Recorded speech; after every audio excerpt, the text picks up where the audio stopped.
Justice Department released thousands of heavily redacted documents related to the late financier and convicted sex offender Jeffrey Epstein on Friday that made scant reference to President Donald Trump, but extensively featured Democratic former President Bill Clinton.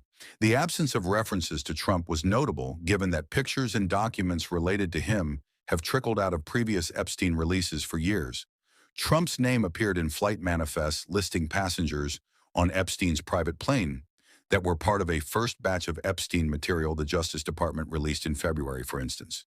The partial release was intended to comply with a law overwhelmingly passed by Congress in November that mandated the disclosure of all Epstein files, despite the Republican president's months-long effort to keep them sealed. The scandal surrounding Epstein has become a self-inflicted political wound for Trump, who for years had promoted conspiracy theories about Epstein to his supporters. It was not immediately clear how substantive the new materials were, given that many Epstein-related documents have previously been made public since his 2019 death in jail, which was ruled a suicide. Many of the files were heavily redacted. Several documents with 100 pages or more were entirely blacked out, and the Justice Department acknowledged it was still reviewing hundreds of thousands of additional pages for possible release. Shortly after the release, the U.S. military launched airstrikes against dozens of Islamic State targets in Syria on Friday in retaliation for an attack on U.S. personnel.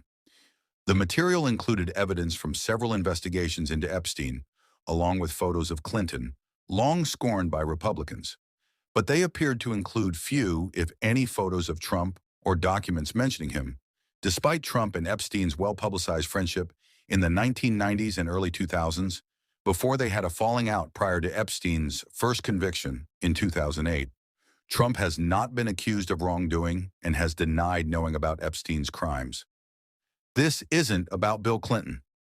The Justice Department sought to draw attention to Clinton with two agency spokespeople posting on social media images that they said showed him with Epstein victims.